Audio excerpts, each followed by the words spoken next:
د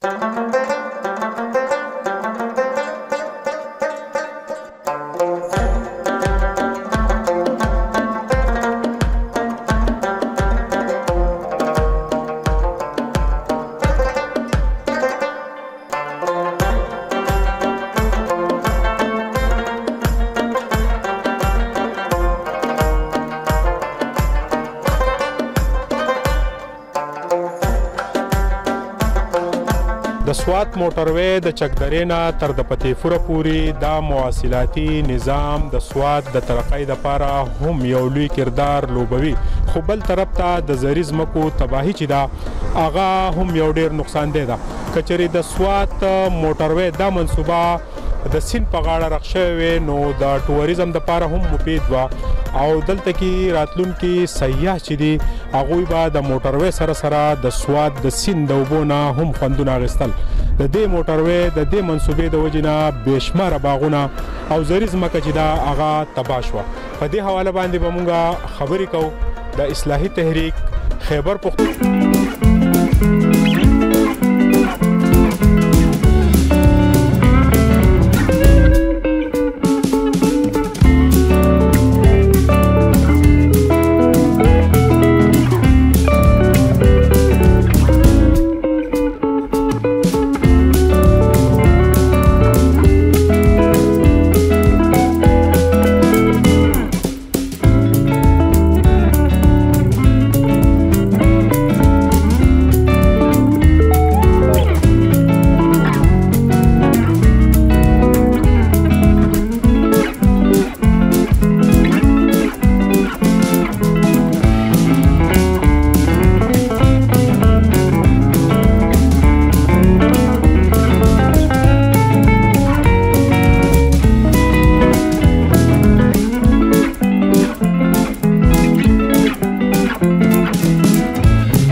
د موټروي په حواله مختلف خبرې کړې دي، دغه رنګ په مختلف فورمو ستاسو خبره هم شوې ده. دا منصوبه که موږ وګورو نو مواصلات د یو ملک دپاره ډېر زیات ضروري دي، خو بل طرف ته زرعي ځمکه چې دی هغه تباه کېږي، باغونه تباه شو. دې د تاسو په کم نظر ګورئ، ستاسو موقف څه دی په دې اړه؟ اعوذ بالله من الشیطان الرجیم، بسم الله الرحمن الرحیم. سهیل باچا صاحب تاسو ډېره مننه، ډېره شکریه چې په دې حواله مو موږ له مقرره کړه چې زموږ د زړه دا خبر یې کنده لکه دا د عام خلکو ته ورسي. نو یو طرف ته خو ټیک ده، لکه په جرنل سطح دا ډېر غټ زیات د فایدې کار دی، تر اوسه پورې کنده لکه دومره د فایدې کار زموږ په د سوات علاقه کې کنده نه شوی. نو لکه د دې نه د سوات خلکو تم او بیروني خلکو ته بلکې ټول ملک ته بلکې ټول دنیا ته د دې کنده یو سهولت زیره جوړیږي. خو بل طرف ته که وګورئ نو زموږ د خلکو دلته کې کنده نو د آبادۍ په تناسب سره زموږ د خلکو ډېرې لږې لږې ځمکې دي. هغه د چا 4 کناله، د چا 15 کناله، د چا که یو سړی ډېر حد وکړي هغه د 15 کناله شي. ټیک شو. نو د په دغه حساب مطلب که زموږ خو دلته کې انکم سورسز نور څه نشته، دلته کنده کارخانه نشته، دلته د کاروبار څه غټې ذرایع نشته، خو دغه زمینداري ته ناست وو، زمیندار خلک وو او د دې دغه ته ناست وو آمدن ته، او په دې باندې کنده نو خپله چوله بله او په دې باندې کنده خپل خرچ اخراجات د کور او د بچو له تعلیم یې کنده لکه دا اخراجات زموږ دا یو ذریعه ده. نو یو طرف ته خو موږ په دې ډېر خوشحاله یو، خو بل طرف ته کنده لکه موږ ته د علاقې د خلکو ته ذاتي طور کنده لکه ډېر نقصان رسي. په ځای د دې مته که دا حکومت زموږ د دې خلکو دا فریاد دا اورېدلی وي او دا چې کنده لږ ټی خصص خوځېدلی د سیند په دې غاړه باندې، نو زموږ خلک دې ته تیار وو چې لکه دا د سیند په غاړه تللی نو دغه ځمکې دغه ځای کوم لکه دا فري اف کاست ورکول بلکې په دې کې به خلکو خپل تعاون دغه کړو نو هغه کوم دی لکه حکومت په خپله نقشه باندې کوم لکه په دستور روان دی کار کوي او د دې خلکو فریاد وانه لکه په دغه ځای کوم په بل طرف له زمونږ خلکو تزاتی ډول کوم لکه ډېر غټ نقصان دی ناظم صاحب دا راته وایي چې دا موټروي منصوبه مواصلات د ملک لپاره ضرورت وي خو دا خو په زری ځمکو راله او د سواد دارومدار په زراعت او په ټوریزم دی ټوریزم خو بهار شو خو زراعت تباه شو د اخیرنی حادثه د استاد څومره باغونه تباه شو څومره زمیندار بیروزګار شو څومره باغونه والل اعوذ بالله من الشیطان الرجیم بسم الله الرحمن الرحیم په ټول نمک خو سهیل باچا ستا انتهایی شکرګزار یم دا یو ډیره اهمه مسله ده په دې کې تاسو راغوته ما زمان ته پوښتنه کې د دې لپاره خو زموږ د سواد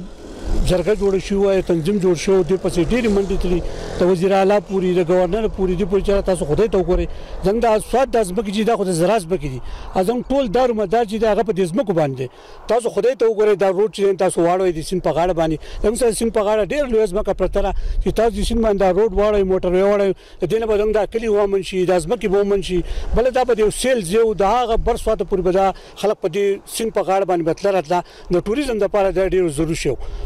ناظم صاحب دا راته وایي چې ستاسو د مخې ستاسو د 15 کالو کامیاب باغونه چې دی هغه واله شو ورسره سخت کال د پاړې د ټماټرو نه په کروڑه روپیا مدن راغلی دی نو دغه ځای زمیندار څه سوچ کوي د ځمکې مالکان څه سوچ کوي موږ ټول خلک خپه دي هر سړی په دې باندې ډېر بد وي دا غي وجه دا زمانه مخکې دا باغونه چې دا باغونه راغلي تقریبا 12 درجه باغونه چې هغه دا ډېر آمدن ځمکې پاکه دا ټریکټر دا بلډوزر لګي په مخه ختمي د دې څخه د علاقې زراعت خو مکمل ختم شو ولدم داخله چې دا غریبانان دي په دې فصلو باندې هغه پیسې لګولي په دې غنمو په دې پیازو په دې ټماټرو هغه پیسې لګولي دی ولګي دا دلته دې روډ نه دی خو ته شروع وکړه مونږ ته نه چا وینا کړی دا نن نه چاته پوس کړی نه کله که پرس کې تاسو دونه روډ جوړوي نو په کار دا چې تاسو خلکو ته وینا کړی کنه نو که ایست خلکو به دا غنم دا پیاز خو نه کړل کنه بس په دې تیار غنمو په دې پیازو باندې لګیا دي او د زمیندارانو اجازي ټول بچي ولنه هر کړه ا دې نن دا ټول سواد نه هر شو یوازې موږ نه زموږ ځمکې نه زه خو یو ځمکه زما ټول دارمدار زما په زراعت باندې دا غریب بچي دا غریبانان خلکو زموږ سره دنیا مزدوران دنیا کارونه پدې کې کوي پدې کې مزدوري کوي پدې کې خپل بچو له رزق کټي ناظم صاحب کده سواد پسین دا موټروي جوړ شوی یو طرف ته مټیریل هم پاسانه راوستل بل طرف ته د ځمکې مالکان وایي چې دغه ټانګونو مونږ د پیمنٹ هم مطالبه نه کوو یا چې سواد ته کم ټورست راتلل نو هغه ته به دریای سواد خپل سیندري ویو بخکارې دا یو طرف ته به زراعت بچ شو بل طرف ته به ټوریزم کامیاب شو نو تاسو خبره په میټینګ کې وزیر اعلی گورنر د اعلی احکام ولې ونه منل دا اوس دا خپل یو سوچ دی نو دا سوچ ته کنه په کار دا خو وزیر اعلی او دا خو گورنر په کار دغه خبره دی خلکو منلې دا غریبانان خلک دي کنه موږ ته چې پرسګه اوس جو پرسګه پیسې خو لاول چاته سره چیک را کړی دی څنګه په دې سبق چې شروع شوی دغه راچا چیک نه را کړی بل موږ ته دا ویلو چې پرسګه ساده کې پیسې چې تاسو د خلکو لور کوي دا 15 روپیا شپږ روپیا دا تاسو دغه ځای د سین پر غاړه باندې ولګوي نو تاسو به دا پیسې هم په چت پاتې شي بل د ټوریزم ځای مو شي خلک به سیل راځي سواد ته په دوانه غاړه به روټ تلو خلک به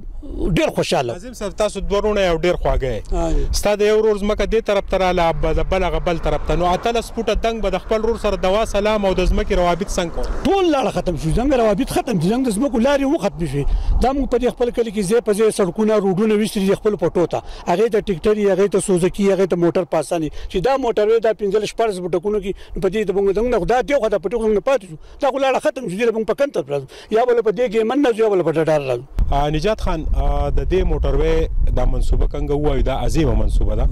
خدا چې د 15 کالو شلتالانو باغونه کټ شو ورسره د سبزو د ټماټرو ټول نظام خراب شو اتلس فوټه چوت 180 فوټ پلن سونه متاثر شوي تاسو زمکه کم زیاتل اعوذ بالله من الشیطان الرجیم بسم الله الرحمن الرحیم بچا شکر د چلا تاسو هي او راشه او مونږ ډیر چغي واله هست جوړ نشو تاسو په وساتت سره زه خدا وایم چې دا مواصلات او دا موټروي د سواد د پاره ډیره د عظیم لکه د ترقی منصوبه وا خو چې دا کم روانه ده نو دا زویم چې د سواد د تباہی منصوبه ده د دې سره خواته څنګه لکه زمو صدر صاحب وی چې خواته پسین باندې زمو سره ټانګونه او هغه پری اف کاست مونږ ورکول د خلکو ورکول دو چې وس کوم زمون خپل لکه باغونه چې هغه په 15 سال کې اله مونږ هغه وس فروټ شروع کړل او دا بالکل هغه د فروټ هغه هب ده دا تباہ برباد شو دا ختم شو. سکل تش زمون د پاړی کلی نه با کم از کم د 5-6 کروڑ نه زیات ټماټر دې ځمکې کړي، هغه ځمکې تباہ برباد شوې. زه ټیک د ماله خو ریټ راکړې، هغه ریټ هم څه ریټ دی، ډېر نامینل ریټ دی. زه به بل ځای والم، خو زما سره چې کم زمیندار و دلته چې کم خلک په دې کلو کې ډېره دي هغو به څه روزګار کوي. نجات د سوات دارومدار په ټوریزم او په زراعتو دی. ټوریزم خو به بحال شي خو زراعت به تباه شي. آیا په دې سیند دا منصوبه ستاسو چې کومې جرګې د وزیر اعلی سره شوي، د اعلی حکامو سره شوي، نو په دې سیند کې لوی ټانک او لوی د دې موټروی یو عکس قدرتي موجودو دی ولې دلته راوست؟ یاره زه خو اوس په دې نه پوهېږم چې دا چا دا ډیزاین کړی دی او دا ولې دلته راوستو. دا د ټوریزم دپاره هم فیزیبل نه دی. د هغې وجه دا ده چې دا شورګر ده، د دې په منځ روډ لاړو، په دې کې به سبا تریشري کېږي، د غنمو دا به دوړي لکه څنګه چې کته دون دی او نن موټروی بند دی، څوک پې ټراولینګ نشي کولی، دغه شانتې به دا هم روزانه بني. ځکه چې کله هړ شي تریشري شروع شي ټول بوس دا به دې ته راشي. بیا زموږ سره بل زیاتې دا وکړو چې محمد علي شاه نگران وزیر چې کله و هغه وی چې دا به صرف د دې پورې وي، د دې نه بعد به موږ د دې دا ډیزاین بدلو، دا به موږ سیند ته کوو. د هغې نه بعد بل زیاتې زموږ سره دا وشو چې لکه 3 کاله په سوات باندې په انتقالاتو باندې پابندي وه. دا صرف زموږ د ډي سي صاحب کړې وه، SMBR نم نه وه. دلته انتقالات ونه شو. ریټ یې موږ ته دونه کېښودو چې د سوات ځمکه او 200 دا لکه مطلب چې د نن نه 3 کاله مخکې دا ځای په 3000 روپۍ فوټ نه ورکړی، زما د ماما دی. نن ته دو په 280 روپۍ فوټ اخلي. نو دغه را سره بل زیاتې وکړو. مطلب دا دی چې دا ټوټلی د سوات د خلکو سره او د سوات د ټوریزم د تباه کېدو، دا د ټوریزم د ترقۍ منصوبه نه ده. که چېرې دا په سیند وی نو د دې به ډېر زیات ښکلا وه. بل بې ضرورته چې په دې کې کم بالکل ایسې ته جوړ کړی دی روډ دا ځای دی. اوس مونږ چې په کم ځای ولاړ یو، بیا چې دا تلی دی نو بالکل د پاړۍ مخې ته تلی د زوړ روډ سره تقریبا په 50-60 فوټ کې دی او د هغې نه بعد یې بیا مانیار ته ګرځولی دی. دا بالکل غیر ضروري ده. درنګ خان مننه. د سوات موټروی دا عظیمه منصوبه که یو طرف ته دا د دریای سوات په غاړه راښکلی شوی وی نو په ټوریزم بحالۍ کې به هم مفید کردار او دلته کې راتلونکي سیاح به هم خوندونه اخیستل. د نورو ملکونو ترقي چې وي هغه د عوامو په مفاداتو کې وي. د دې چکدرې نه تر د پتې فوره پورې د دې موټروی معامله ډېره زیاته ګمبیر ده. دلته ځایي خلک ډېر زیات پریشان دي. د 15 کالو کامیاب شوي باغونه یې په خپلو لاسو ووالل. ماشومان او مور و پلار ته تپوس کوي چې دا آباده شوې ځمکه تاسو د خپله لاسه ولې تباه کړه. دا ټول ضرورت هم د دې خبرې دی چې اعلی حکام په دې باندې پوری اکشن والي او د دریای سوات په غاړه د دې عظیمې منصوبې تعمیر وکړي چې په ټوریزم او زراعتو کې ترقي راشي. د کیمرامین عزت حسین سره سهیل باچا، ناګوهاس بریکوټ.